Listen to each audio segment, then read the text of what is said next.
I was trying to describe the book yesterday to my fiance. She called me and she's like, "All right, so who's coming by the house tomorrow?" And I'm like, "Well, it's an author." I told her that I met you through Calvin, and then so shout out to Calvin before we get started. Hey, Calvin.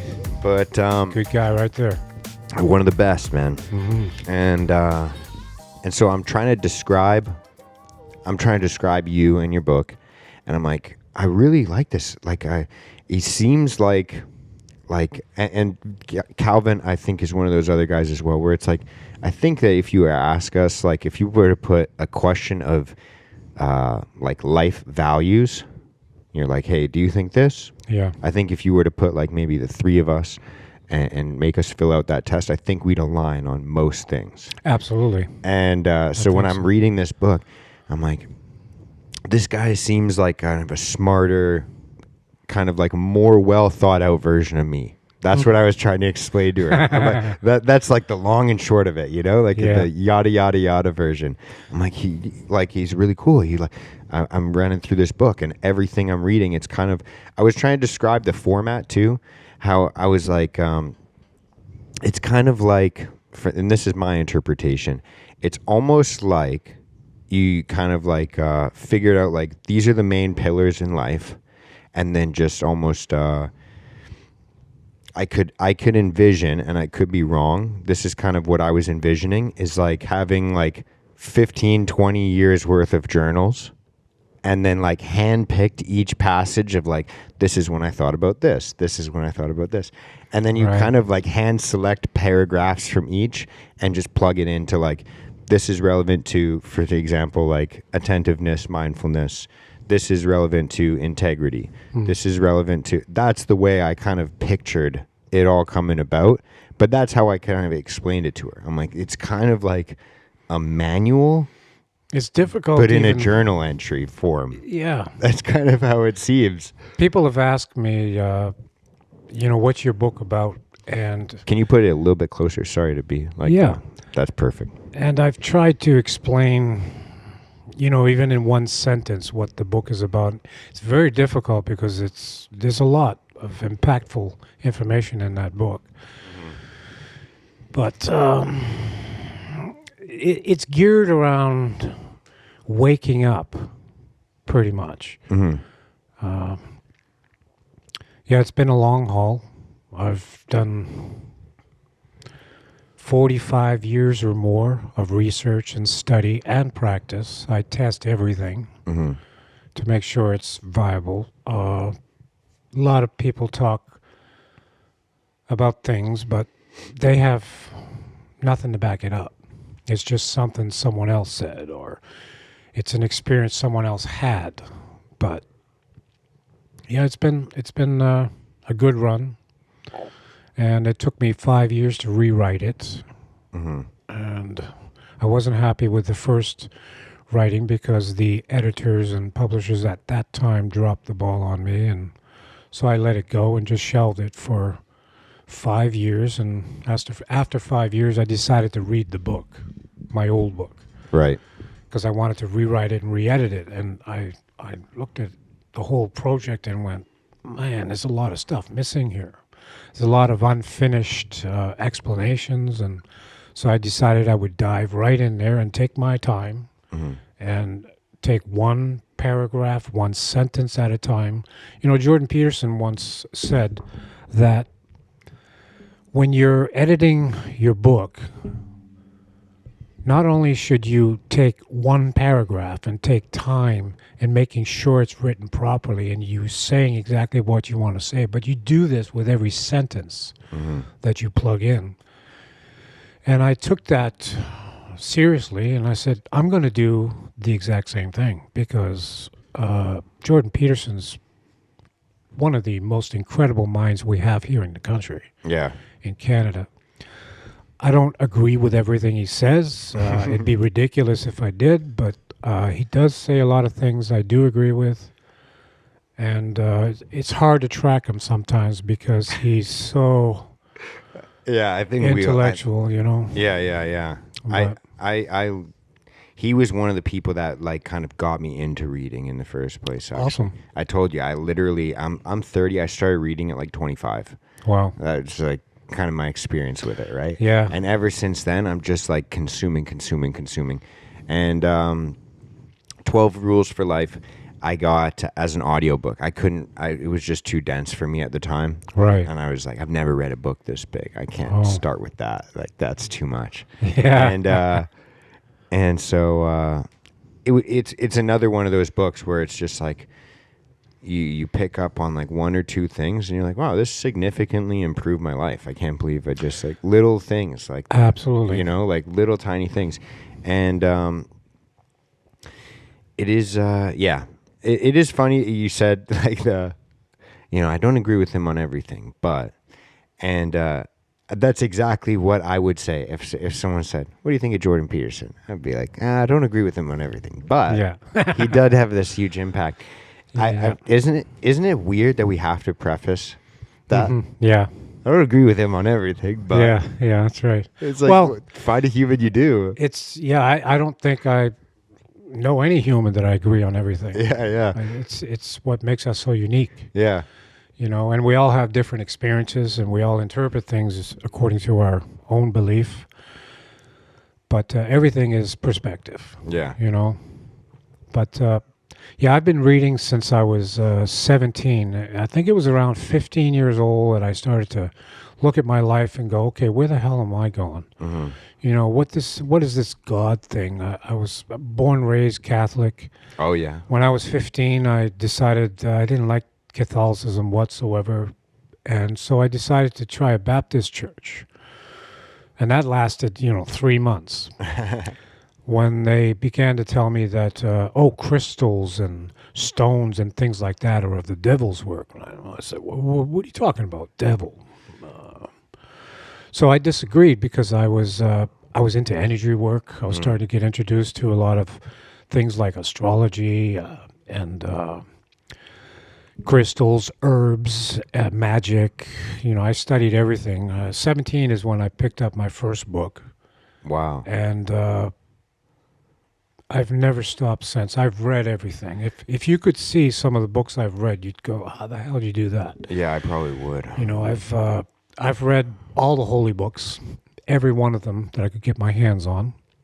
I've read the Quran. I've read, the Bible a few times, and of course, a lot of material I read always refers to some verse in the Bible or some verse in the Dhammapada, or I just couldn't stop. I had a point in my life where my oldest boy, there was just the three of us, my wife and my oldest boy, and I'd have my kitchen table full of books. I'd have the dictionary, the thesaurus, the Bible, all various, and then one big study book that I'd be spending time with. And I would shut my doors, keep my friends at bay, because I thought cultivating myself, developing and learning was more important than hanging out drinking beers all the time. I went through that up to the age of about 17.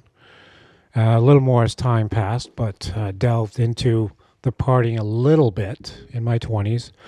But for the most part, I spent my whole life studying and training in the arts. Wow. And I'm still doing that now. Like I'm reading material from, I don't know if you're familiar with Jacob Boehm, Carl Jung. Yep. Carl Jung. Jacob Boehm was about 500 years ago. Another one, my new favorite author of all time now, and he's pretty deep, is Meister Eckhart from the 1200s. Wow, I never heard of that. And this is where a lot of great books, including Carl Jung, reference Eckhart. So I figured, well, I wonder if there's any books on this guy. Because I tend to go to the core of these masters. There's one dude my wife and I listened to and studied for quite a while, a guy named Neville Goddard. Okay. Not sure if you're familiar with him, but... No, just Neville Chamberlain. Oh, my goodness me. This guy here, I would read, he has 10 volumes in one book. It's called complete reader. And I would read a page in that book in the summertime in my backyard, and I'd have to put the book down. And I would come to tears because of what I read. So profound. Wow. Blew my mind. Yeah, yeah. Where the hell did this guy come from? So as time passed, he started to bring up Carl Jung and Mr. Eckhart. And I said, okay. So I decided to start buying Carl Jung's collective works. Oh, I get it. So you found an author, and then he had a mentor. Yeah. Or an inspiration. You're like, Yeah. I'm going to go to the source. Exactly. I get and you. I've always been that way. And so now there are people that are putting podcasts out or books about Carl Jung. I won't touch any of those because I'd rather listen to Carl Jung. I'd rather read Carl Jung's material and let my inner self figure it out. And a lot of times, some of these heavy books I've read over the years, I can't articulate it because, I don't have a college degree, and my dad couldn't read or write growing up, and my mom passed away 3 months shy of being 5 years old. So I didn't have a chance to really get the education that I wanted, so I had to do it myself. So I came out of high school, and I met this individual that was a master at Kung Fu and other martial arts systems. And Where'd you go to high school? I went to high school in Moncton, New Brunswick. Okay. Yeah. Moncton, East Coast. East Coast, yeah. I grew up in the East Coast, raised in Salem, Massachusetts, till about 1974. Wow. Yeah. And then I had interest in that magical stuff even as a kid. How'd you get down to the States? My dad, he was working in, I was born in an old farmhouse in New Brunswick, and my dad was working up in Labrador, Newfoundland. Okay. And when he came home, there was shortage of work, so he took us and moved us down to Salem, Massachusetts, New England, where all the work was. So he spent the next 14 years Hunting witches. Hunting witches. Yeah, no, he was a carpenter his whole life, and I always had an interest in the witchery stuff because there used to be all kinds of celebrations, every year, Halloween. Yeah. And there was these so-called kids in school that were children of so-called Wicca witches. No way. In town, yeah. So They're practicing like juvenile witches. Oh yeah. I practiced for a number of years in my past. That's crazy. And it's an interesting story. Not only did I study a lot of these arts, I actually worked them. I practiced them. Wow. And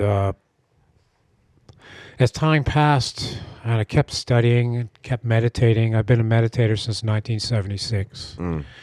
And I still meditate to this day. And I do two types of meditation. One is active meditation, where I want to create an effect in my life. And to create an effect in your life, you have to see it in the present moment, as if you already have it. So I began to do these practices and watch things unfold right in front of my eyes. One of my sons, or two of them, would say, well, do you think that even without that this thing would have happened? Maybe. But I like to think that because of the knowledge I've earned and was shown to actually do this practice and watch the magic happen. I think life itself is magic. But so I hate the term manifest. I hate the term reincarnation. But I do not believe that we've only got this one chance to make it to wherever we're supposed to go after we pass. Right. I believe that we live, many lives till we figure it out. And what's the life purpose? I figured out life purpose is about, it's sure, do the work, get a career, do all that stuff, have a family or not. But I believe we're here to evolve. That's what I believe. We're here to grow. We're here to evolve. And if a person doesn't spend time reading, how can you grow? You can go through actions in life, but it'd take you a lot longer to attain, let's say, higher place within the self. And I believe that reading the right material can get you there because there's a lot of masters before us who've attained enlightenment, true awakening, and have left the material behind for us to learn from. And the reason why I believe this is because I practice those ideas and have discovered things for myself, and it's in the results of my life. I am the husband, the happiest husband, I think, in my life, in the world, because I have such a phenomenal wife, amazing 3 boys, grandchildren, 0 issues with any of them. My wife and I have been together we just celebrated our 40th anniversary in congratulations. Istanbul. Thank you very much. In Turkey? In Turkey, yeah. Wow. So we spent a near month there in April. And we just had a birthday, so we went to Palm Springs for a week, Wow. 10 days. Hers or yours? Or? Hers and mine. Hers is Halloween, mine's the day after. Oh, no way. That's hilarious. It's like when I met her, it's like, what's going on here? That's hilarious. Yeah. So it's been phenomenal. I mean, I have 0 regrets with anything in my life. She's my whole world, you know. My kids are in my life too, but they move on, live their own lives, and I'm left with the most amazing woman, you know. But anyways, back to what got me going was I just kept studying and discovering things, and I test everything I possibly can. Otherwise, I'll leave it alone. Even the theory of God, you know, it's a term people That's what I'm reading right don't now. like. The last little section. Oh, right on. And, use any name you want, universal intelligence, source, great-grandfather, whatever. It's all the same in my eyes. Yeah. So one that doesn't believe in a higher power, that's okay. Because one day, in some life, you're going to have to. If one is an atheist and doesn't believe in anything, I don't think atheism just means you don't believe in God. You just don't believe in, let's say, the Christian God, because of the way it's been Portrayed and pushed on us over centuries. But I think the words of Jesus alone says it all. The kingdom is within all of us. And that's what I'm after. I've been after that since I was 17 years old. What is this awakening? What happens when you're awakened? Is there different levels? What's this all mean? And when you attain that, what next? What happens next?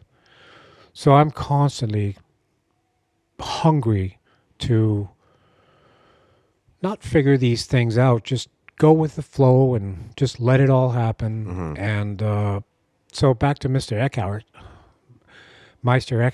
I took 4 books with me to Palm Springs. I read them all in 10 days. Wow. 2 of them were by Mr. Eckhart. Sorry, this is my brain just going off. I get a million questions as you talk. I just keep racking them up. But no. Quickly, how do you read 10 books or 4 books in 10 days? How long do you read for? How many pages can you read in a sitting? I'm a pretty fast reader. Yeah. One of the books I read, or 2 of them, were a book of poetry.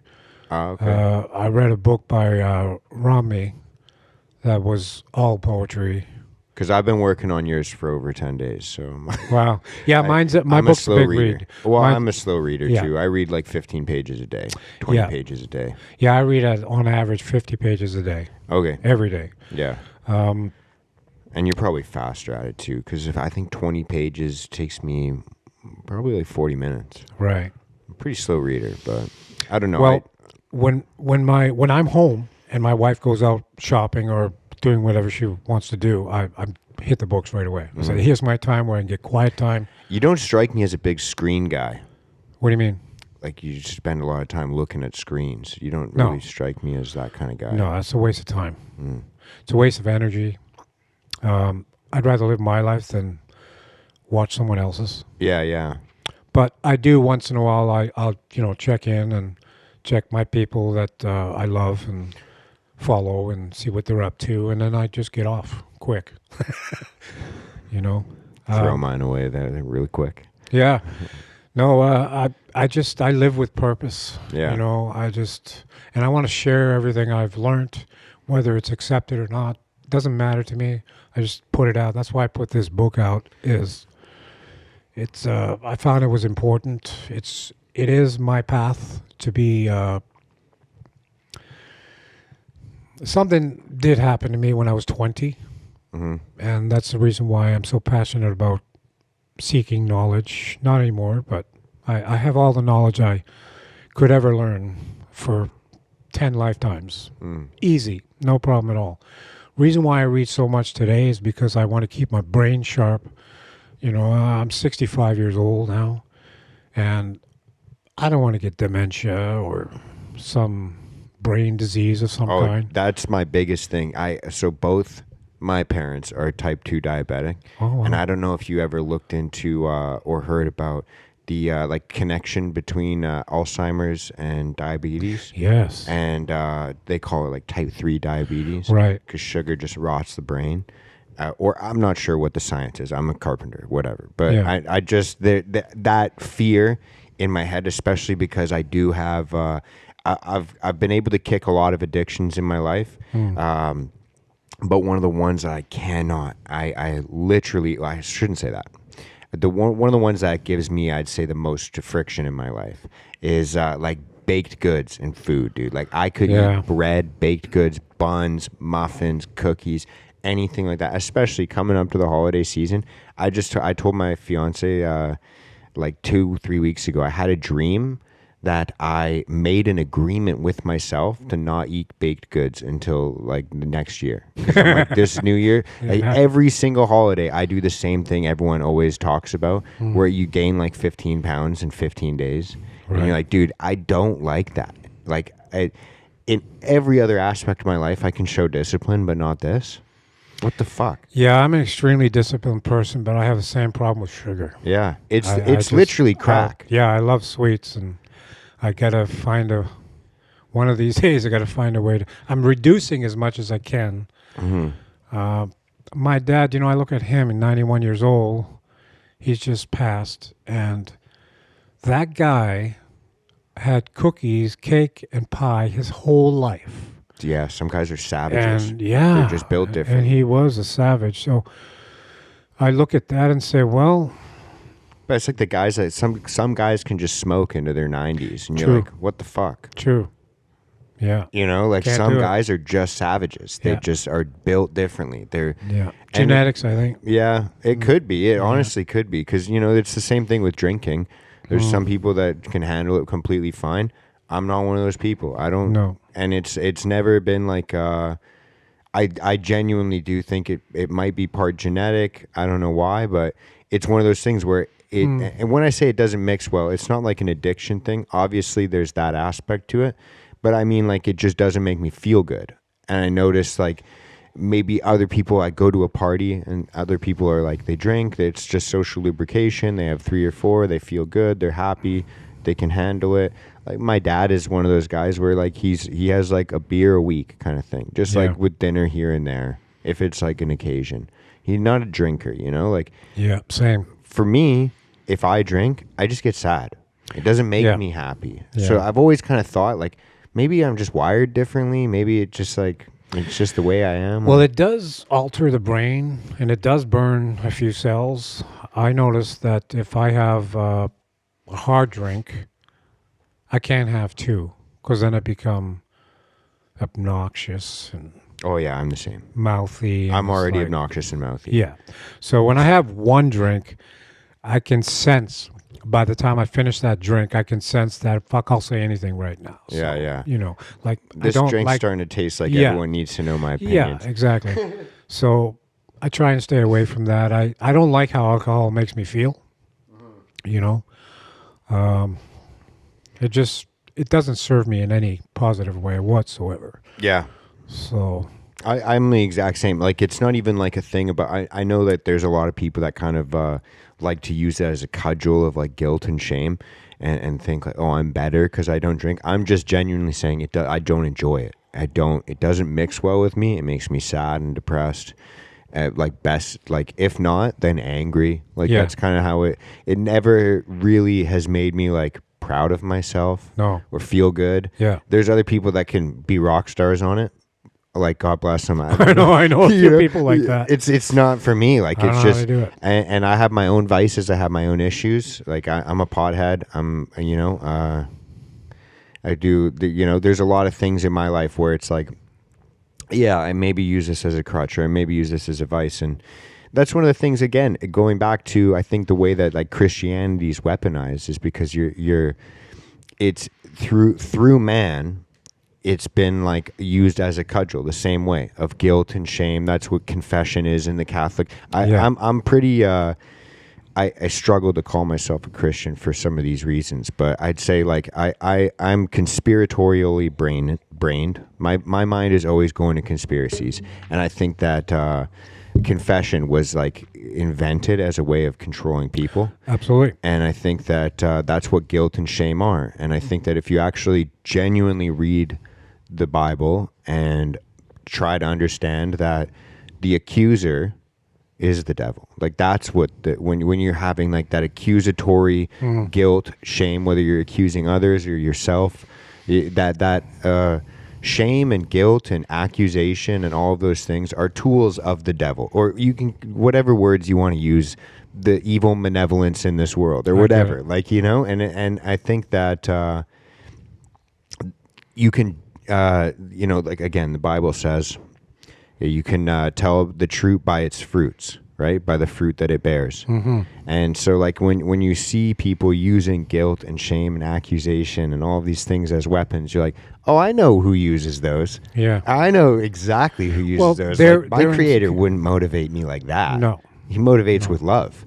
Like, that's compassion. What do you think of this idea? Carl Jung is where I originally learned this, but I kind of believed it growing up probably late in my mid-40s somewhere, is like I don't believe there's an actual devil, nor do I believe there's an actual God that controls the universe. What I believe is that the devil and God reside within each and every one of us. Mm-hmm. So when you're reacting in a very powerfully negative manner, that's your devil coming out. Yeah. Carl Jung talked about how you can't have one force and not the other. It's like that's the paradox. Yeah. You got day, you got night, you got good, you got bad, and they reside within all of us. And until one looks at themselves in that way, there'll always be a division, and that's the problem with religion. Is there's always a division. There's the good and the bad. Don't do this because you go to hell. Well, what are you talking about? That don't exist.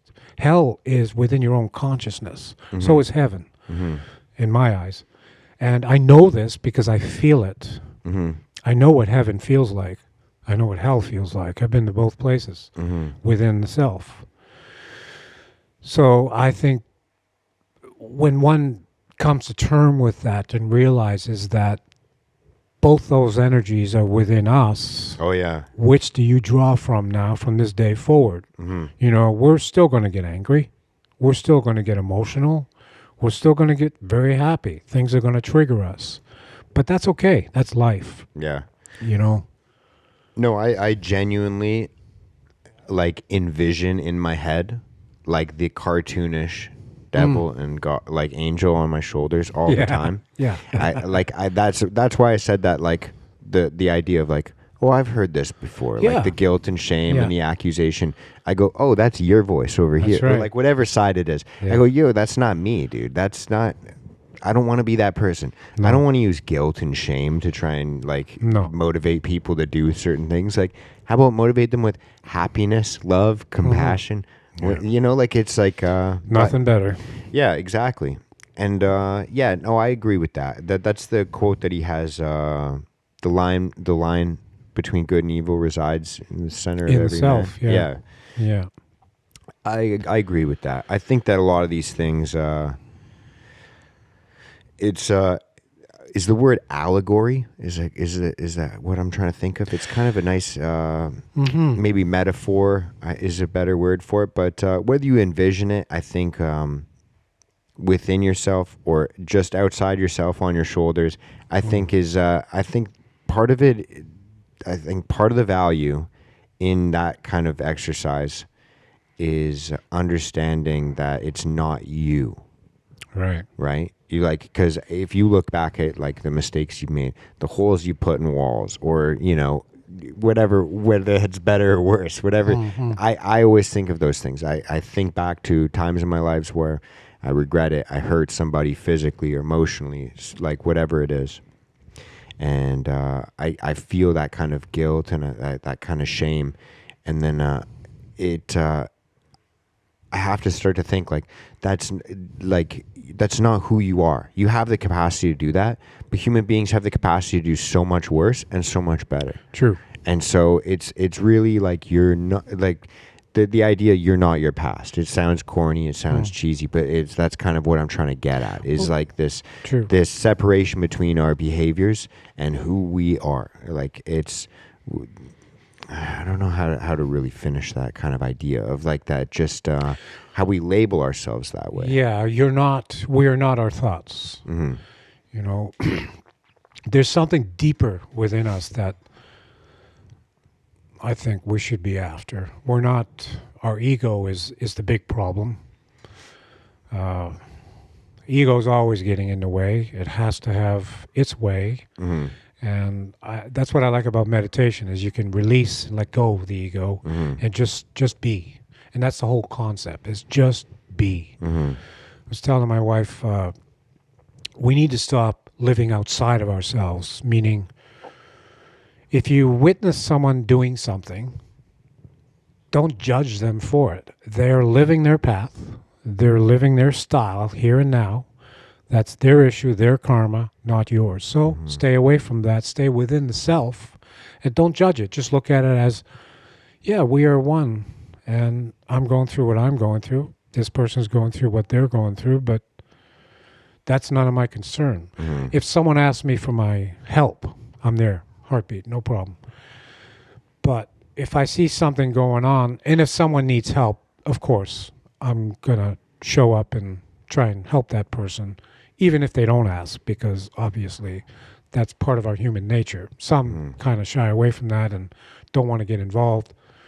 I remember once my wife and I were driving down a highway and I saw a guy getting beat up by about 5 or 6 different people on the side of the road. Oh, shit. So I stopped the car, of course. Mikail, don't do that. Don't get out. And I says, look, I got to see what the hell's going on here. I can't let somebody get beat up by a series of people. So I get over there, and there's 2 women and 3 guys, 4 guys.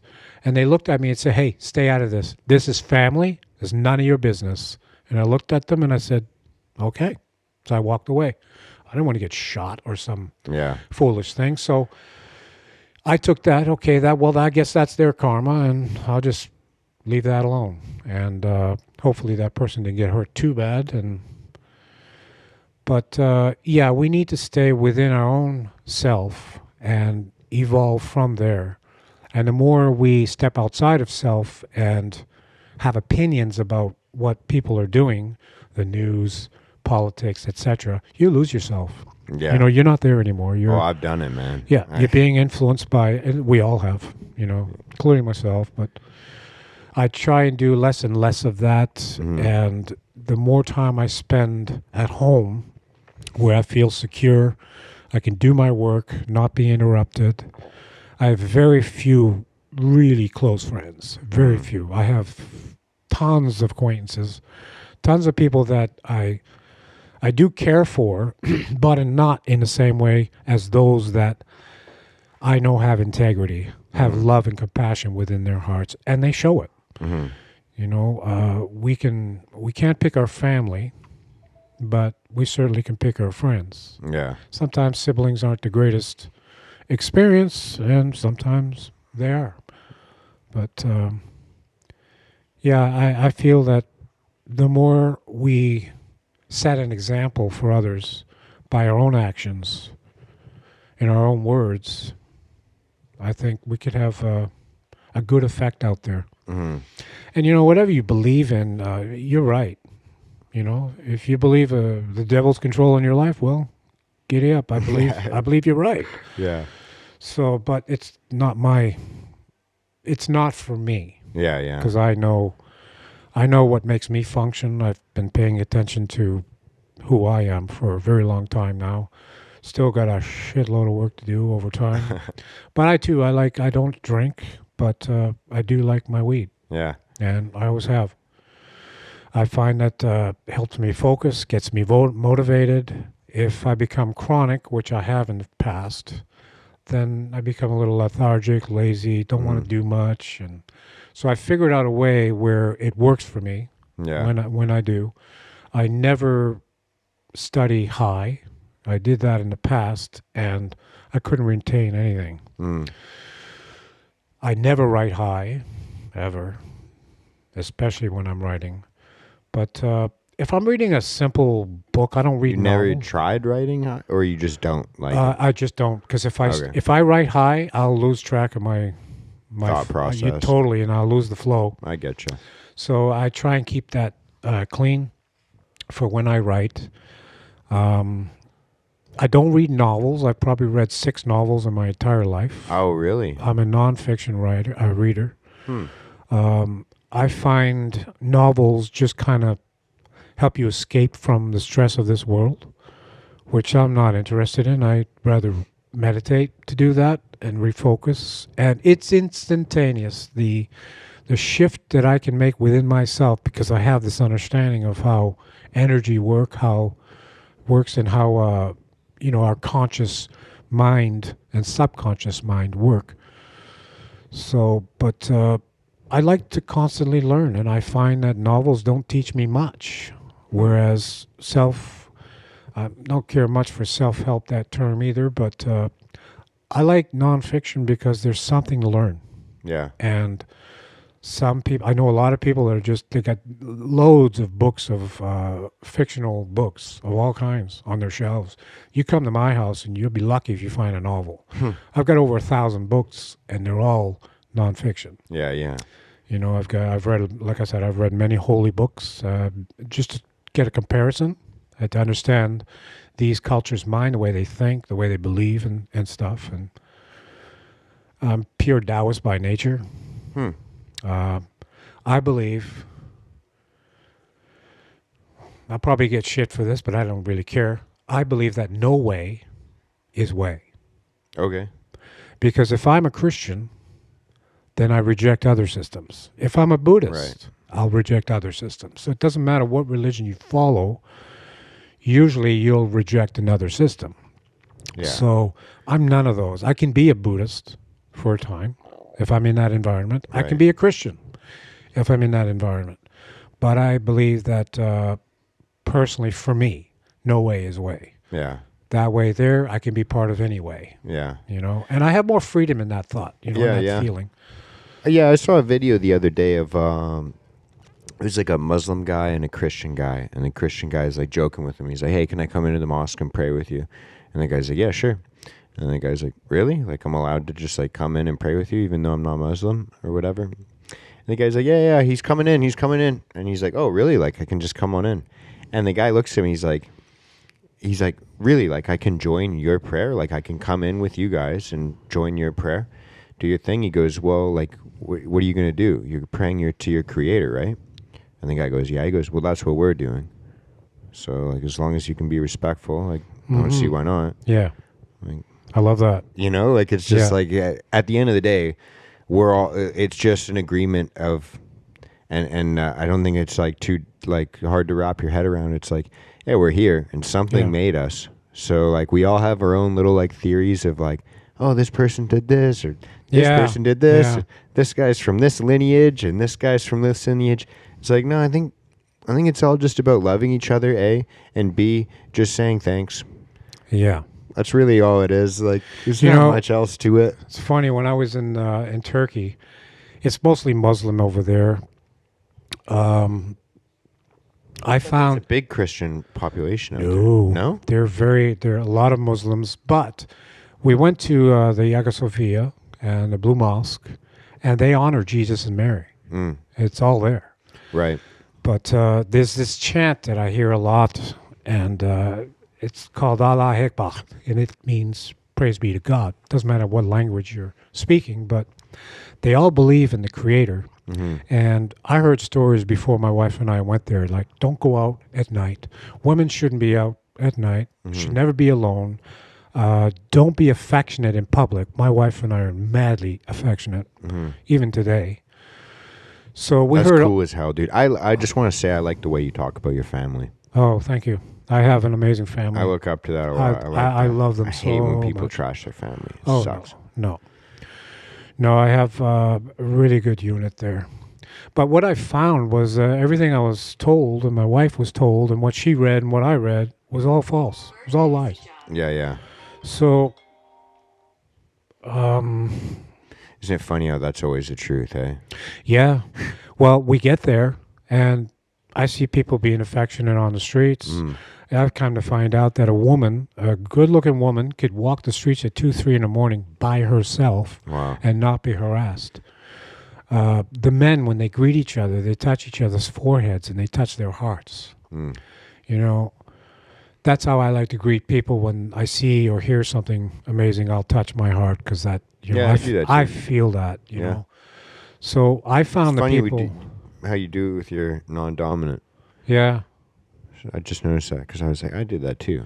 Yeah, the left is the receiver, the right kind of woo-woo bullshit, but Dude, I'm down for woo-woo bullshit. I'd say Yeah. 60-70% of the time.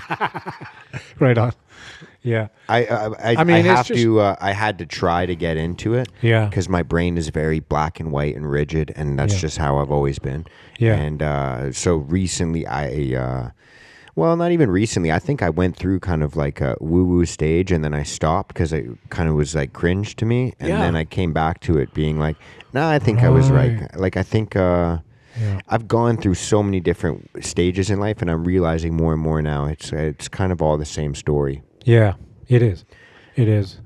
And I found personally, out of all the systems I studied in my life, all of it, all the occult works, I've studied everything. And I used to believe in a lot of this stuff. And I just came to a place in my 50s where I realized, oh my gosh, no, I don't need any of this anymore. The power that I'm looking for is already here. I've already got it. So I've let go of all those attachments to any system. And that's why I came to the realization that for me, no way is way. I don't follow any one system anymore. I don't rely on any one system anymore. Only the creator within me. That's what I rely on. And it works 1,000% of the time. It never fails. No, I agree. I agree with that. Can I ask you? You said something significant happened in your 20s that kind of shifted your life. Yeah. And I don't mean to pry, but I just you said it, and I just was kind of, my Yeah, brain's been- I kind of hinted about it in my book, but I didn't really go into detail with it. I had an experience when I was 20. When I was 17, up to the age of 20, I used to pull a hair out of my head and just, because I came to the realization that no two people are alike on this planet. Whether you're twins, triplets, don't matter. No two people are alike, and there's a reason for that. Didn't know. And so, She's gonna jump all over the place. she's a jumper. She's a climber. She's one of the wild ones we found in the woods. Oh yeah, they like those spider plants. Oh yeah. But anyways, I was going through a heavy experience. I was in Montreal in a hotel. But before I got into the hotel, I was outside and I had a psychedelic experience. Were you on psychedelics? Yeah. Okay. Came out of a Jethro Tull concert. Was and it mushrooms or acid? It was acid. Okay. Yeah. So I came out of this concert and I was peaking. And I get outside and shit, I don't know where the hotel is. Like I was with my buddies and I just turned my head for a second. We're all going out. I turned my head for a second, turned back around and they were gone. I said, oh my God, I started to panic, right? So I get outside and I don't know where anybody is. All I see is thousands of people pouring out of the Forum. So I'm panicking and then I reach in my pocket and just so happens I wrote down the address of the hotel on a piece of paper, just in case I got lost. Wow, that's awesome. Weird, right? Yeah. So I find a hotel. I'm looking at people. Who can I trust here? You know, there's a lot of young people and shit. So anyways, I get in. I finally get to the hotel. This old couple showed me where the hotel was. I get in there and I come out of the elevator and my friend's standing outside the elevator, wondering, where the hell did you go? What happened to you? I said, I don't know. I got lost and this happened. So we get in the room. I sat on a couch and he gave me this brass Tibetan Buddha that's sitting in the palm of my hand. And he said I went into some kind of trance, and all I kept doing was sitting on a couch, stretching my arms, and I was talking in a language he didn't understand, gibberish. Whoa. And I was having an experience, and what was happening was I had questioned for so many years, why are we here? Why are so many people different? Why am I here? What's my purpose? What am I supposed to be doing with my life? Kind of thing. And I was living two worlds at the time. Living a world of in a negative place, and I was living in a world of study, practice, train, grow, learn, etc. So somewhere in that experience, a shift happened within my state of mind, my consciousness. I somehow ended up in a different world. As I said, he said all you kept talking was some weird language, which I don't even know what the hell he was talking about. But what happened was a vision did happen. And I saw this being, no head, just light, with a robe in front of me, with a voice, angelic voice, male voice, telling me my purpose in life. And the voice said, you've been asking for so many years what the purpose of your life is. And it was showing me the two worlds I was living in, and you need to pick one of these worlds, one of these. Holy shit. Yeah. And I said, okay. And then it proceeded to tell me that your purpose in life is to be a teacher, to teach. And that was it. The vision ended. And I didn't remember anything. You know, I went to sleep, I woke up. 2 days later, we're on the train. 2 days after the effect, I looked at my buddy. Everything started to come back. I said, did this happen? No. Did this happen? No. I wasn't outside on the patio with your brother talking about flying out there. He says, fuck no. There's no patios in this hotel. None. No patios whatsoever. Yeah. Yet in my vision, there was. So anyways, his brother was freaking out because he didn't understand what was going on. So he left the room and went into another hotel room with his buddies and partied all night. So meanwhile, I was going through this heavy, heavy trip. Oh, yeah. So I didn't remember anything for 2 days. And then I'm on the train starting to write my journal. I started to write everything that was going on. And I have never forgotten that experience. And that experience has kept me going all these years, for decades. That's crazy, man. And that's why I continued to study, to understand what an awakening really is. Will I ever experience that? Can I do it in this lifetime? How many lifetimes is it going to take? Yeah. You know, it's just... So I never shared this story with barely anyone ever, my sons, because it's just too out there. You know, one of my sons says... so, man. I think I know. It was real. Definitely real. No, I agree. I believe you, man. Yeah. Was it your first time doing LSD, or had you done it before that? To that degree, yeah. I've done LSD before that, but only in a play, have fun kind of version. Oh, yeah. I've only ever done it like quote unquote microdosed. I've done mushrooms quite a bit. Yeah. In the past. Not for quite a few years now, but the reason I asked that is because the very first time I did like a big amount was the most significant. Yeah. I feel the exact same way. And that's why there's something behind the first time you interact with whatever that is. Yeah. It's like, and I think that's why some people, because they don't, or because of the way they view it, or, you know, the idea of like a bad trip, because the way I would describe this like life-changing positive experience is a bad trip. It was definitely one of those things where I was not in a good place in my life. I was kind of living kind of the same way you described. Like it was like I worked out all the time. I took care of myself, but then there was like this almost double life of like partying and not being able to commit to really anything other than the gym. Like I just struggled in relationships. I struggled with friendships. I struggled in my job. I just was in this like really, and again, it's kind of like your early mid-20s kind of, but there was this time where I remember I did mushrooms with my buddy, and it was one of those things where we're geared up for the day. It was like 11 o'clock in the morning when we took them. And it was like a summer day. We're like, we're going to go to the park, and we're just going to enjoy the sun, and we're going to do this, we're going to do that. And we do, right? We go out, we go in the sun, you're laying there, and it's just perfect. You're looking at the rays of light through the trees and seeing the veins on the leaves, and everything's sweet. Everything's breathing. Yeah, 100%. And then my buddy's like, hey, dude, like, I just feel like this like epic thing. And we start to kind of get a little anxious. And we think, oh, should we go back to my place, whatever? And so we're going back there. And then I start getting like this vibe of like, I'm in a simulation. And I'm starting to trip out. And I start to think like, and this is me peaking, right? Yeah. And I'm like, oh, shit. I swear it's a simulation. And I started to get this idea of like, if I can trip up the simulation, I think I can free myself. And so I'm trying to get like my buddy to trip because I at this point think he's AI. Yeah. I'm thinking everything's fake, everything's a simulation, and none of this is real. I had to call my parents. I'm like, yo, are you okay? Are you alive? Are you real? Like, this is going to sound crazy, but like, you're real, right?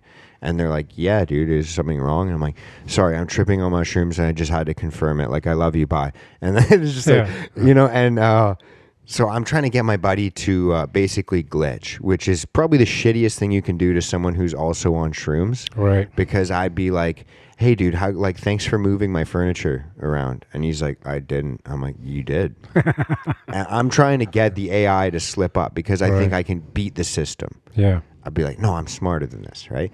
And so he starts getting kind of anxious, and he goes to call his girl. And I go, well, I'm anxious. How come I don't feel the need to call my girl? There's red flag number one. You need to get out of this relationship. And then there's all these different kind of like things. Like he ends up leaving, and I take another handful. And then I'm at the point where I'm watching like Elton John interviews, just crying my eyes out. And I'm seriously like at this point, I'm like, I'm going to die. Like I literally thought that. And then I realized, wait, that scares me now. I don't want to die. No. And it like instantly, I've never had a suicidal ideation since that day. Anytime I do, I think, remember how scary it was when you thought you were going to die? Like all of the, like, it was such an impactful day. I was like, it started out like it was like a movie. Like the first 15 minutes was so beautiful. It's so perfect. And then it just went all downhill. And I was just like, everything around me was crumbling. Like, I'm like, oh fuck. Like, I don't trust these people that are in my life. I don't trust this in my life. I don't trust myself. And there's all these things, but even though all these things feel like they're falling apart, I don't want to die. And it was like this weird realization that seems kind of like maybe normal for other people. But for me, that was a life-changing experience of thinking like, I really don't want this to end. And I'm not even 100% sure why. But I just don't want it to end. Yeah. And there's something about like the first experience you have like that where like, I don't know what I'm interfacing with right now, but like that's something you can't just like sweep under the rug. That's something, you know? Well, you know how the Eastern philosophies talk about the world we perceive is just illusion. It's Maya. Yeah. Okay. I don't actually. I don't. Well, beyond. Are you familiar with Terence McKenna? Yes. Yeah. He used to talk about doing when you do mushrooms. Personally, I don't like doing them around people. I will do a hero's dose, which is 5 grams or more per dose. Yeah. And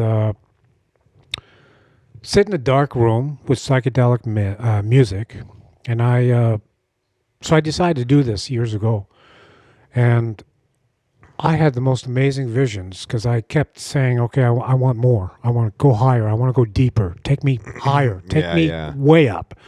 And it seemed like I was going through this tunnel, going up, and I was recognizing certain symbology as I was going through this experience. And probably I don't know, a week or two later, I was reading a book on the mystical Kabbalah. Mm-hmm. And what I was reading in that book was the visions I had. Mm. And that's when I started to realize that that world, the inner world, is real. There's no this world here is just what we see with our eyes, what we experience. But there are different dimensions, different inner planes, kind of thing. And to read what I experienced was mind-boggling for me. And so I remembered Terence McKenna talking about doing a hero's dose. Do it by yourself. Black out your eyes. Lay down, either with or without music. Preferably, I like psychedelic music because it kind of just takes you through these phases. Like acid rock type stuff, or like just like the ambience or the ambience. Like there's a band called Spongel. Okay. Yeah, they're pure psychedelic music, and they like take Pink Floyd type stuff, or like better, trippier. Trippier. The voices and stuff, the way they do their music, they get up in these. They're old guys, they're my age and older. I'm picturing like kind of Grateful Dead-esque. Yeah, but it's the sounds they use, the music, the voices in the background, But then I tried it without music, and again, phenomenal experience. These days, I meditate because I had that experience when I was 20. I'm always trying to get back there. Yeah. So I finally recently. That's why I asked if it was the first one, because I feel like it's that there is that urge to try and chase it, but it's like, no, there's something about the first time. Yeah. You know how they always say nobody ever forgets their first. But yeah, that wasn't my first time, but. Okay. But that experience happened because of my passion for knowledge and wanting to know. Right. Who am I? Why am I here? Why are we all different? I needed answers, right? So, and that's why I left the Catholic Church at 15, tried Baptist Church, and realized, they're even more whacked out than the Christians, the Catholic Church is. And then we've got these hundreds of, Protestant sects that are, off the Catholic line, and they all have different beliefs and different interpretations of what things mean. And so I said, I'm fully, like I said, conspiracy theorist brain. I genuinely think that most of those denominations, specifically Catholicism, and this is something I'll probably catch heat for, but I think that they were invented to kind of almost give if you were to give like 80% of good knowledge and then 20% to just mislead a bit. Well, if you study the history of Catholicism, you'll realize that truth. Yeah, that's my firm belief. That's why I joked about the confession earlier. Yeah. I think all of the tools that they use, power, control, and money. But it's a tool, and that's one of the things I liked about in your book that you said, because I fully agree with this, and I say this to people all the time, like it almost ad nauseum. And any of my friends that listen to this, they're gonna be like, I fucking hate when he talks like this. But I'll be like, dude, it's not a good or a bad thing. It's a tool. Yeah, it's a tool, and some people are gonna misuse it. True. And that doesn't mean it's a bad thing, because you could find yourself needing it one day. Yeah. That like the subconscious mind, the programming of the subconscious mind, I think that's kind of a big topic in your book, and one of the main things that you value. Yeah. And I think because, again, I go into these conspiracy theories of like the CIA and the mind control and MK Ultra and all these things, and I go, that's somebody that's using this tool in an evil way. Yeah. That doesn't mean that it's a bad thing to understand these things, or like the when people read like the 48 Laws of Power, and people are like, that's such you're reading that book to manipulate people. You're like, no, I'm just learning tools, dude. If you don't have tools in your toolbox, you're kind of a useless carpenter. It can be used both ways, such a book. I've read all of Robert Greene's books, and that's a good one. Yeah. But in the wrong hands, people. But that's anything. It is. Give a hammer to somebody. They could kill someone with it, or you can build a house. Yeah. Like. You know how I figured out my way into Christianity is, let's just go to the source. let's go to that guy they call Jesus. And what's he saying? Never mind what the rest of them are saying about him. Never mind, the previous prophets. What is he saying? Well, that is the Christian faith, is realizing that the quote unquote new covenant, Yeah. which is Jesus, Yeah. and understanding all of the what do they call them? Commandments. There's the different types of commandments that, like, I'm not saying like the 10 commandments, but there's like the prescriptive commandments. I can't remember the other words they use for them, but basically, essentially, in lack of a better term, like, it's kind of all overwritten by the New Testament, and the New Testament basically just says like, hey, love your neighbor. Stop doing like all this like fuck shit of like judging people and hating people and murdering people, and like he's like, dude, if I gave you a list of things that you shouldn't do, it would be 1,000,000 pages. But how about just one thing that you should do? Love your neighbor like you love yourself, and then treat yourself like as if you're a temple for me. That's basically it. Yeah. So treat people like you treat yourself, and treat yourself well. Yeah. So therefore, treat everybody well. Like, that's pretty much it. Pretty much, yeah. Yeah. Problem with a lot of people reading the Bible is they take it literally. I've even had people tell me, and I've said to them, you can't take the Bible literally. It's all esoteric. You got to learn to read between the lines. You got to understand the language. And because I've studied so many systems that I understand the language, the words, the terms that they're using. Even the thing where Jesus says, only through me can you find the Father. What he's saying is only through my Christ, the Christ within all of us, can we find the Father. Not him. He didn't want us to follow him. He wanted us to sort of emulate him and become like him. Yeah. It's not like he came here to start a religion. No, not at all. Exactly. You're right. Definitely. He came here to show, like, display. I've always had this kind of concept in my head, and I've said this again ad nauseum, but it's kind of like, I basically think like again, you can use whatever words you like. I'm comfortable with using God. So God will tell you, and then he'll show you. Yeah. And that's what I think. Yeah. And I think that that's what the story of the Bible is. The Old Testament is God coming down, speaking to people. Do this. Don't do this. Do this, don't do this. And then, if you're anything like me, being told a lesson isn't fucking good enough. No. So, you have to go and learn it. Yeah. And then that's why I say, it'll tell you, it'll show you. It's like if you make something and you get really frustrated, you're like, this isn't the way I want it to be. When you're a kid, you wipe the slate clean. There's the flood story. Yeah. And then you go, fuck, I kind of feel bad because I made these things, and I love them so much. I spent so much time. I spent so much energy on it. Younger Dreas. I shouldn't do it. Yes, exactly. So then you promise, okay, I'm never going to wipe the slate clean again, but what I am going to do is I'm going to try and tell them what to do a little bit better. And maybe I'll like incentivize them with like, you'll be rewarded if you do the right thing. And then people learn to cheat the system, and then they fuck other people over and just take their stuff because their neighbor has more things and they have more friends. So them and their friends go and take the things. Like, that's it. So then you're like, well, I already said I'm not going to wipe the slate clean. I can't really. So maybe I'll just go down there and fucking show them. But they're not going to believe me if I come down like with all of my power, because they'll be like, oh, of course you can do it because you're the one that can fucking manipulate everything. So I'm going to have to surrender all my power and then just go down and show them.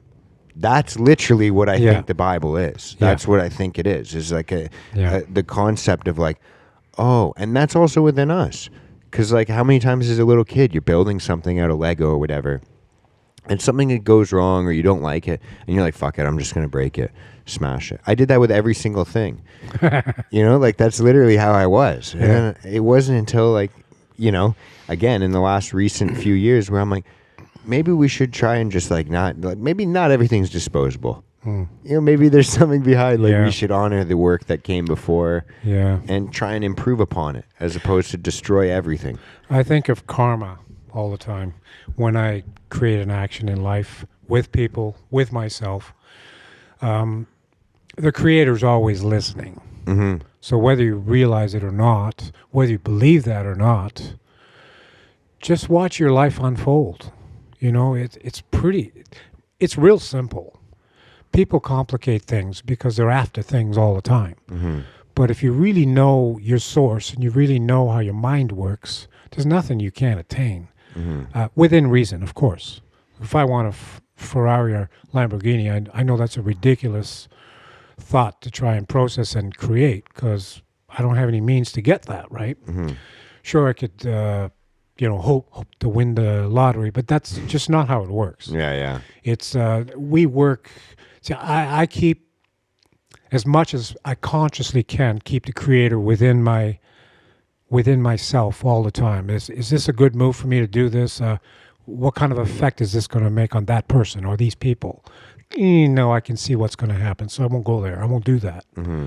So I work hard at trying to do the right thing. We make mistakes all the time. Mm-hmm. But like you like to use the term God. God's always listening. Mm-hmm. Always. No matter what you are thinking, you will manifest that thought. Whether you go into a depression, I've watched myself go into a depression deep, and I'm conscious I'm doing this, and I also know how to get out of it. Mm-hmm. So we create our own demise. We create our own circumstances. Circumstances don't create us. Yeah. No, I 100% agree. It's pretty simple. But again, people are after things. They want to be rich. They want the best girl. They want the best body. They want the best clothes. Like, who gives a fuck? Yeah. Just do you, be you, and be an example for others to learn from. And as I get older, I want that more and more. When I was younger, I didn't care, But now that I'm getting older and I have less days ahead of me than I have behind, I want to do more of the right thing as much as possible. Yeah. For all those around me and myself. From what I can tell, I think you are, man. But thanks. I wanted to ask you as well. You said something kind of earlier about kind of the purpose of our existence, whether there's this idea that we're here to learn a lesson kind of thing. Do you think that each life that we live is supposed to be kind of like one specific lesson, or is it just kind of like a stumbling in the dark until you find something? Do you think that? I think it's lessons and purpose are bit different. Purpose is one thing, but lessons, I think we have countless lessons that we're going to learn as we go through life, because the lessons as a youth is going to be different than the lessons in your 30s and completely different when you're in your 50s, 60s. I've found that my belief systems and things over these decades have changed dramatically. And, I've learned many lessons in my life, good and bad. But I think in each life we have a purpose, but I think we have many lessons in each life to attain a greater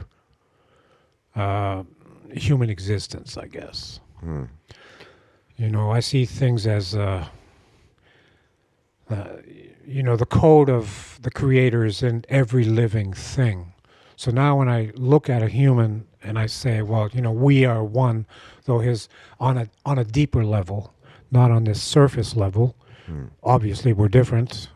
He doesn't have a home to live in, and I do. But on a deeper level, I think we're all one in that sense. And that's the part of us that we don't know. That's the deeper part of us. That's what I'm after, And my sons, they believe that, you've already attained that enlightenment, but not to the degree that I know of, not to the degree that I read about. This is so much deeper, so much greater.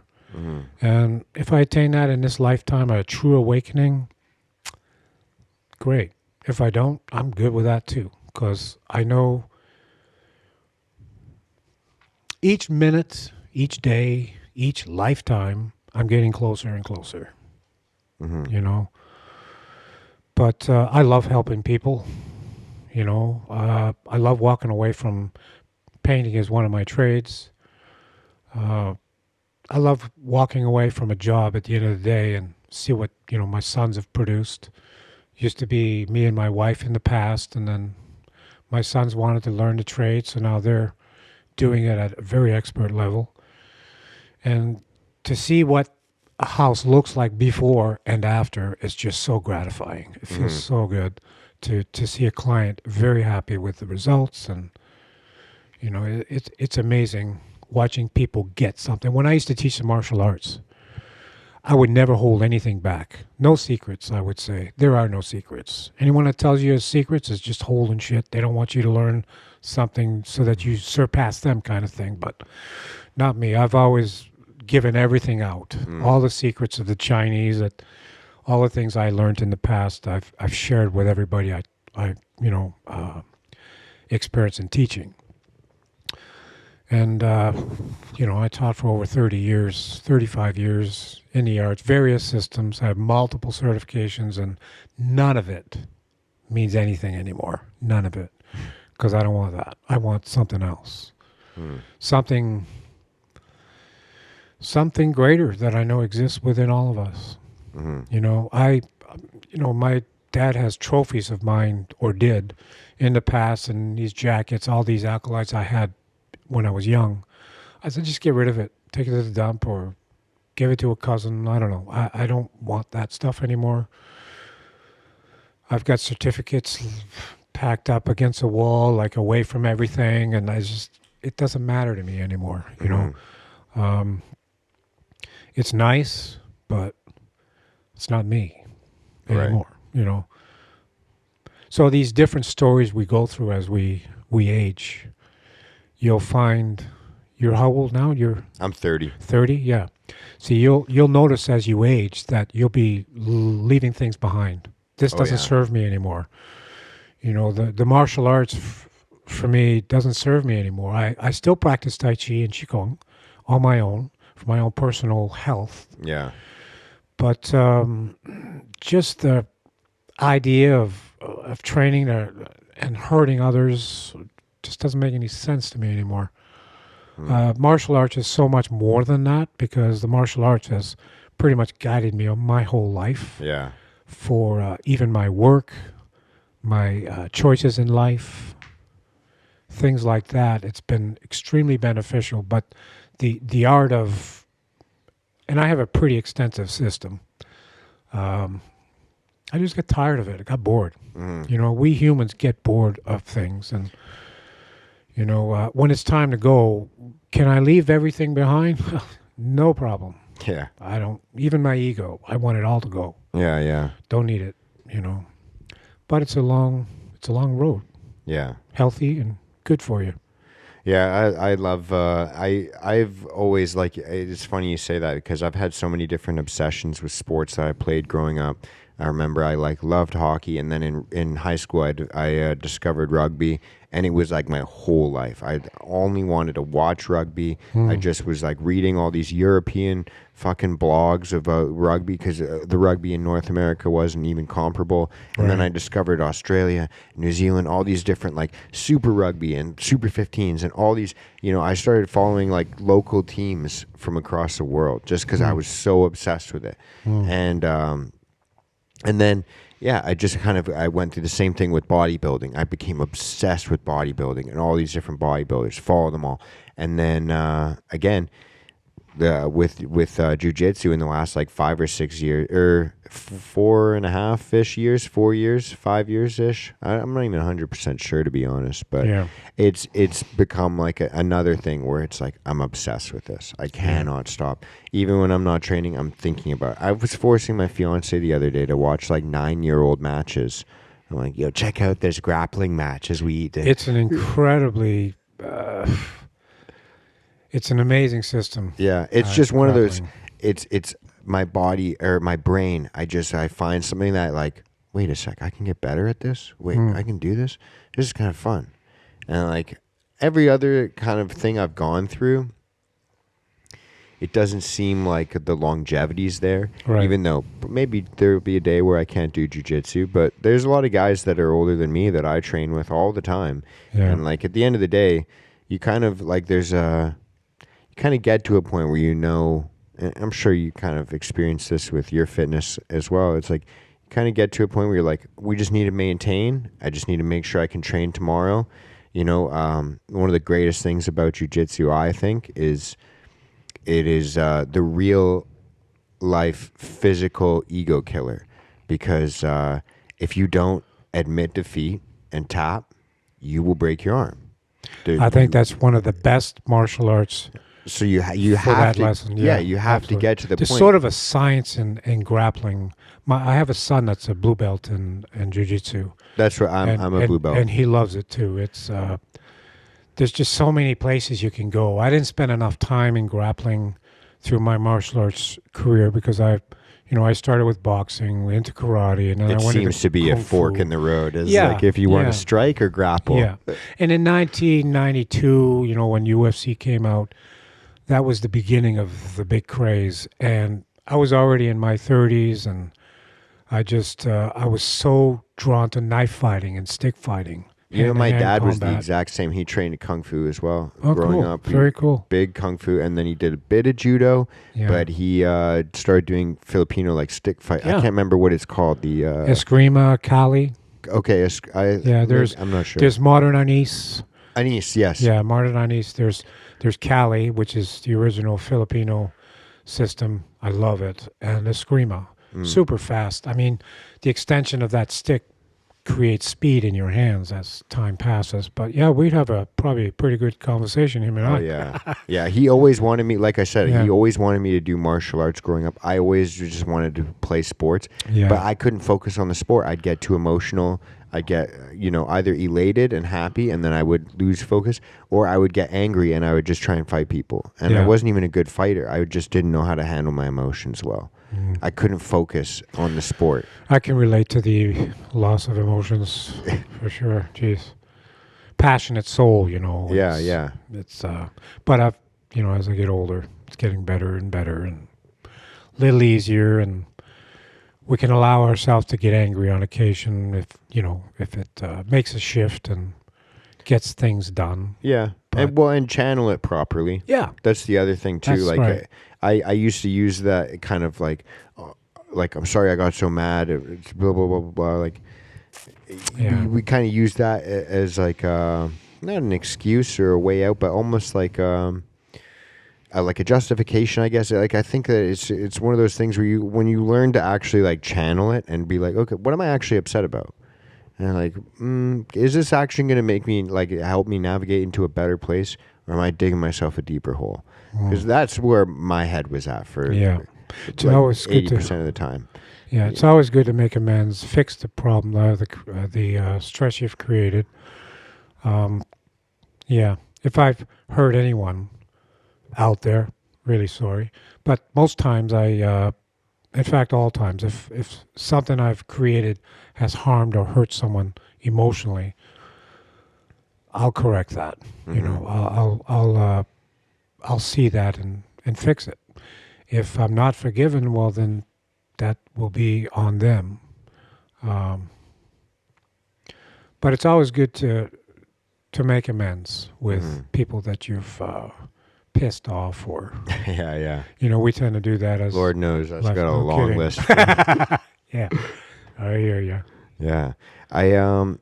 Do you have like one of the things I liked about your book is it's very similar to like the kind of Jordan Peterson's book is very similar to this, or there's tons of different I don't like the term self-help, but we'll call it nonfiction. I like that Yeah. you like describe it that way.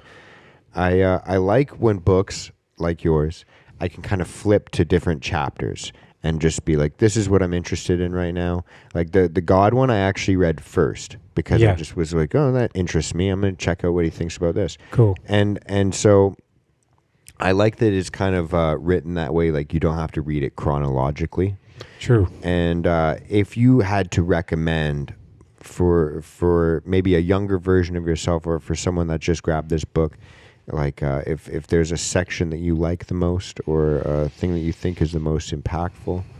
I think the most personally impactful chapter or two is the chapter on the subconscious and the chapter on integrity. I like both of those things. Yeah, because I find many people lack integrity. Mhm. It's just awful. Mm-hmm. And if I don't see that in a person, I don't want to know you. Yeah, I don't want to know you. Because if you don't have integrity, I can't trust you. yeah. And when you say integrity, I think a lot of the time when I first, if you were to ask me 5 years ago, what does integrity mean? And then I would say, it means that, I go to you, I say, Mikail, I'm going to do this thing. And then I do the thing that I said I was going to do. And I always thought integrity was like kind of like it was almost dependent on an outside. Like I make an agreement with someone else. And until I realized, like, it's like, oh, I have no integrity with myself. I don't even trust my fucking self. I'll be like, oh, I'm going to get up and work out tomorrow and then fucking skip the workout. Yeah. You know what I mean? Like, and when, for me, that was why the part of the book, I liked the integrity part, because I'm like, it was one of the things that I realized. I'm like, oh, this is what confidence is. It's just integrity. You literally, the two go hand in hand. They do. Because you cannot have confidence if you don't have integrity. Exactly. And that was one of the biggest, all the things that I feel self-conscious about in my life. You think, why do I feel self-conscious about that thing? Like, oh, I lack integrity in that area. Yeah. It was, and you said the other one was the subconscious thing. Yeah. The subconscious Yeah. mind. Just understanding how the subconscious works in our lives. Mm-hmm. A lot of people put blame on others when truth be told, most people don't like to hear it, but it's your fault. Yeah. It is your fault. Yeah. You created this and you just don't realize it. But if you look back and you pay attention to your thinking previously, you'll understand why you came to where you are right now. Yeah. So it's all due to our previous thinking and the way we process our thoughts. And how empowering that is. 'Cause you're like, wait, if I got myself here, I might be able to get myself out of this. 100%. 100%. Yeah. Even with depression, you can get out of that. Oh, yeah. You just need to do something, keep yourself busy, and keep talking to yourself. Yeah. Self-talk is very important. Mm-hmm. It really is. Yeah, it is. It's one of the things that I used to. I was a big affirmation guy, writing Post-it notes and putting them on my mirror type of thing. And then again, after a while, I was like, dude, I'm spending so much time doing this. Like, I need to do more shit. And then I flip-flop to the other side. I'm like, I don't care. Like, none of this matters. And now I'm like starting to realize, like, oh, the way I talk about myself and make jokes about myself, maybe I shouldn't do that as much. Like, there is kind of power behind the words that you speak. Oh, absolutely, yeah. And, I think my favorite part, the reason I asked you about your favorite topics is because I always like to, it's interesting where people's brains go. Right. My favorite part has been the mindfulness aspect of it, talking about meditation. And you said a term in there. You said the world of distractions. We're in the world of distractions. And I've never felt that more, because it's probably even weirder for you. But being 30, I think I was right on the cusp of the real world and the fake world we live in now. And the reason I say that is because of obviously cell phones, the internet, etc. But the first 10 years of my life, I remember when adults would act like human beings, and they would have conversations with each other, and you would learn from having conversations with each other. And I would listen to people argue, and they'd be able to have the dialogue. They'd maybe not agree, but you would still finish dinner and have a beer together. Or you'd still, it was like there's this kind of camaraderie. And then I've just kind of watched the world devolve, like with cell phones and the internet and screens and pop culture and reality TV. And I've had this theory recently that, how like when I don't know what your stance on porn is, but how people basically they'll say, I'm trying to think of the most efficient way to say it, but they'll say like porn bastardizes like the sexual area of your brain, right? It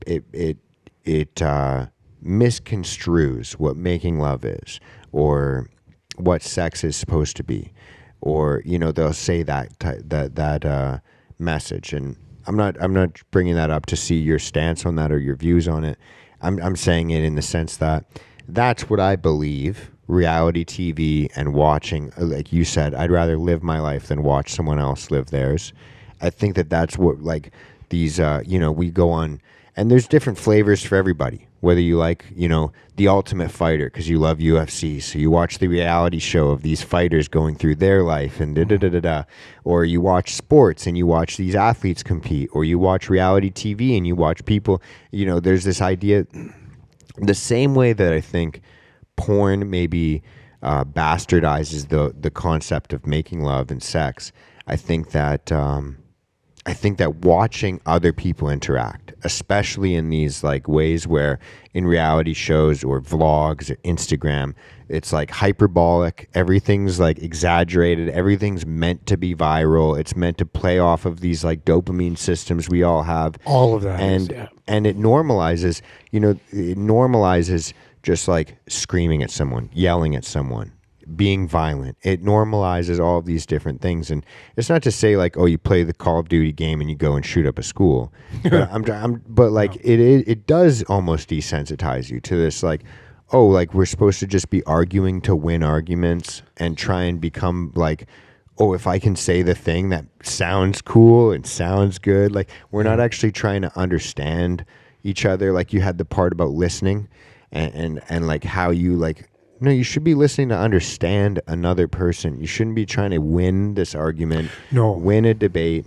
And I think that, again, through social media and TV and watching other people's lives and watching these like dramatic interactions, it creates this idea that like that's a normal way to behave and interact with other people. They're all distractions. Yeah. That's all they are. Yeah. I have one addiction. It's football. Yeah. American football. I grew up with football, and I'm just like every Sunday, that's my church. Yeah. Is I watch NFL, I watch college football, and that's my distractions. Probably besides that, I like TV series. That's all I watch on TV. I don't watch the news. I don't listen to the news. I refuse to, because it's all a bunch of state propaganda. Yeah, totally. And a lot of these ads and social media is just to distract you from who you are, and look at me, and I'm so great, I look pretty, etc. Mm-hmm. And there's no real essence to any of that, to help a person grow or feel good about themselves. Mm-hmm. A lot of social media makes people feel like shit because what they're looking at, and it's just, that's why I don't spend too much time on screening, because I don't care that you got a nice ass or you've got an amazing chest because you're bodybuilder, and some of these guys are getting implants in their chest and their arms. And it's like everything's fake on the internet. So it's nuts. And when I try and post something on social, I'm not comfortable with it. Yeah. Is this my ego, or like I want to promote my book and stuff, because I do want to. I want more people to read my book. I don't care about the sales. If I could, I'd fly across cities and drop boxes of books out to the public. Like here, leaflets. read the book. Yeah. Help. Maybe this Probably could change your concuss life. a lot of people though. Yeah, probably. But I've found like some people that have read the book have, they've told me that this has helped me become a better father. It's helped me become a better brother. It's helped me become a better person, etc. And those kinds of stories, I dig that. Mm-hmm. But when I try and post on social, I have this apprehension, like it's, I don't want too much ego involved in the process. So, my sons are always promote, get out there. Get on TikTok. I hate TikTok. But at some point, I got to learn about it. And do I want to? And, at my age, do I want to? I don't know. I know I don't. It's too many distractions. Yeah. And I detest social media. Me too. The benefit of it, I try and reap as much as I can. Like I connect with people. Yeah. And, I don't know how many times I've sat in this room with someone that I've met on social media, and my fiance's like, "Who you inviting to the fucking house this weekend?" Like, because I'll have like I genuinely love that aspect of it. It does connect me with people that are like-minded, that I can learn from. Yeah. That all these things, but I think it's too easy to just fall into the like, oh, I know this person from so-and-so place, and you just text them, send them memes, send them videos, and you're just like all the time on the fucking screen. Like that's the part I detest. And I hate that too. I've been the guy that's in the group chat that sends like 50 fucking memes in a day, and you're like, dude, did you just scroll for 9 hours? And I was like, yes. Yeah, like it's so addictive. And I had to start putting like my screen time on my lock screen on my phone. So when I look at my phone, I see how long I've stared at the screen. Right. And that is so depressing. Like even, Yeah. I think I woke up at 5 o'clock this morning. This is 48 minutes. I'm at 48 minutes so far today. I don't know if you can see the little timer thing down there, but No. it's right under the clock. It just says 48 minutes. But just to be more mindful of it and more aware of it, because I think like that's 48 minutes that maybe I was using it like somewhat usefully, but at the end of the day, it's 48 minutes. I always think about this perspective. I think about if God were to look down on me and, or you know what, you could put it in this perspective. If you set up a video recorder like this for my entire life, every single second of my life, there'd be a lot of moments where I'd be like, yo, don't look at this really. You know what I mean? And one of those things would be like me just sitting here like this. Like, it would be so embarrassing to watch me just like sitting here looking at a fucking thing. And I always think about my cats too. Like when they're looking at me, I think like, what are they thinking when they just see me sitting on the toilet, like staring into my palm? They probably think I'm broken. Like they're probably like, dude, what the fuck's wrong with this guy? Because they'll come up to me and just like paw at me and be like, dude, what are you doing? Like, how unnatural is or just like stop doing what you're doing. Like how unnatural it is to just sit there staring at your hand. Yeah. Because they don't know, you know, but it's like, it's kind of a weird thing to think like, oh, that's 48 minutes of my day that were just leached. They were just gone. Yeah. Now I have 23 hours and 12 minutes. You know what I mean? Yeah, totally. I'm up at between 4 and 5:30 every day. Yeah. But I read. I spend time reading. But I do look at my phone first thing. I'll look at the time. I play this game called Wordscape. And I like it because it triggers, it keeps my mind fresh and I'm figuring these words. So I'll play a couple of those games as I'm going to the toilet. I'm making coffee. And then I sit down. I have this little... I don't know what you would call it, a pedestal to put my book on, you know. So I sit with my back straight, and I just have these little tabs that come up and hold the pages over. Oh, like a music... yeah. So I'll spend 4 hours studying. And this game that I play, I'll have my phone beside me, and there's a word I can't figure out, so I'll keep reading. And then I'll just glance down, and boom, there's the word. Just comes to me. Bang. I punch it in. Okay, I'll keep reading. But this is my habit every day. I'll get up, I'll make my coffee, do my, bathroom duties, meditate, read, hang out with my cats because I'm the first one up. And it's dark for 3-4 hours before anyone else gets up. And I love that time because it's quiet and I can get a lot of information in pretty quick. I usually like to write at night, but... I haven't written much lately, and I have some ideas for my next book, but I want to promote this one for at least 5 years before I, come to that. And I think I have another book or two maybe before I decide to leave this place. And what how do you know when it's like a good place to stop? Like, because I feel like, they say everyone's got a book in them. Right. They say that. Yeah. Well, I've heard people say it, but I'm also notorious for saying they say this, and then I just say what I think. Oh, right. But I think, I've always kind of like, oh, maybe I should write a book. Maybe I should write a book. And then I've met people that have written books, and I've always kind of thought about this idea of like, how do you know when you're done writing that book, and then like where to start the next book? Because in my eyes, especially with something like philosophy or nonfiction writing, there's this kind of like, I got to complete the works. I got to finish doing. And so like, how do you not write the 1,000,000-page book? How do you know what to call? I could have continued with this book. There's so That's much what I more. mean. Yeah, I bet. I just came to... and even like you said, like in your 20s, you had a different philosophy. Yeah. In your 30s, you had in your 50s, in your 60s. Is there a part of you that goes like, I need to wait. I need to add more to this? And how do you kind of differentiate that between like, I'm just gonna fucking put this thing out? Yeah, one day it just clicks. Something inside you just goes, I don't have much more to say in this book. And sometimes the conclusion is written before the beginning of the book for some people. Sometimes it's the middle of the book. For me, it was from beginning to end. And when I originally wrote this book, there are 4 chapters that I took out of this book originally. First part of the book originally was how I was raised, where I was raised, and the trip in Salem and so on. I decided at some point I don't want people to know that stuff right now. Mm-hmm.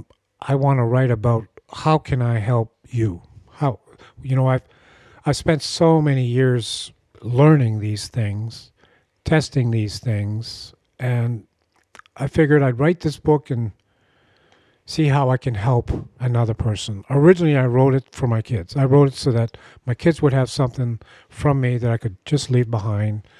And Your Mind or Your Life was, I picked that name many, many years ago. And a friend of mine who passed away, my best friend, in 2016, he was blown away by the name. And when I went to rewrite the book, I was thinking of a different name. And my oldest son said to me, Dad, that is the ultimate name for the book. Why don't you keep that? No one else has that. Mm-hmm. Your mind or your life, Know your mind, or your mind will control your life.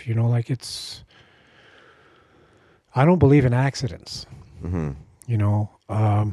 So at some point I just said, okay, keep writing. When I started to write the conclusion, when you're in your conclusion of the book, you're going to finish this book. Okay, Mm-hmm. what are you gonna say? I had to summary everything up to close off the book, and I just when I finished it, I actually felt complete. I felt that this is finally complete. I've edited this book over 20 times. Mm-hmm. I've read this book at least 25 times, Mm-hmm. the new version. Mm-hmm.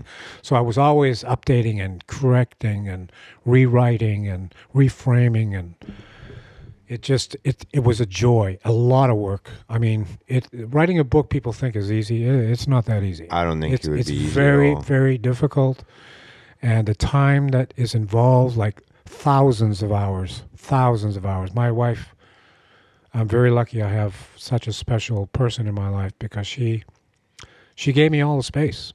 She never once said, fuck, why don't we do something else? Why do you have to write now? Or if I want to read, why do you have to read? No, not at all. She gives me my space, gives me my time, and we have our moments all the time together, every day. There's not a day goes by I don't tell her how much I love her. That's key to a good relationship is communication. Mm-hmm. And always being present as much as possible, Mm-hmm. But yeah, you just find at some point when you're writing the end of your book, when you're in the conclusion part of your book, okay, this is the end. What am I going to say? How am I going to close this off so everything flows nicely together? And I did write the book so that you can open it anywhere and just start reading. Yeah. I originally when I wrote this book, there was no subtitles. It was just like pages full of words, and no breaks. So, No, I actually appreciate that it's written that way. And again, I kind of have a personal bias. The first, like I said, I didn't start reading until I was probably like 25. And it's because he was a coworker of mine at the time, but a friend of mine. And he just brought me a book. And it was one of those books where it was just kind of like Stoic philosophy. Right. But you could just open it at any page. Yeah, and I love those kind of books. It would just be one little excerpt, and the book was like pocket size. And so I think it's The Art of Living. The Art of Living. And it's like the Epictetus, I think, is the philosophy behind it. But it was just literally just passages. Each page was one passage. And it was one of those things where he gave it to me. I read the page and I was like, oh, that kind of put me in a better mood, or it made me view something differently in my life or whatever. Right. And I just chucked it in my desk at work and then just like forgot about it. Cool. And then the next day, I opened it. I like open my desk, grab my phone or whatever, and I see the book. I'm like, I'm gonna check it out. And that's literally how I got into reading. Nice. Is because Nice. I wasn't someone that, like, if you handed me a book, I would have laughed it and used it as like a table weight kind of thing. Yeah. You know. And, Yeah. And then A lot of people think reading's a waste of time. well, I just never did it. Yeah. I was never good at it because I never developed the skill, and I just But for me, I appreciate the fact that you can kind of flip through the chapters that way, and just like I said, I started with one of the last ones and then flip back to the beginning. Nice. Because I just that's the way my brain works. I'm kind of scattered that way. Cool. Well, look, so we can do this again, anytime in the future Yeah, if you want. anytime, dude. I'm willing to come out and talk some more. There's so much that we didn't talk about. Yeah, sorry about that. If you had it's all anything good. you want to discuss. No, I think this went really well. And when are you launching this? Monday. This will go up Monday. Oh, right on. Yeah. Right on. Awesome. Well, forward to thank you hearing very from much, man. My pleasure. Thank you very much for Thanks, your time, Mark. and thank you for everyone listening. Much love and peace out. Saying. Till next time. Cheers.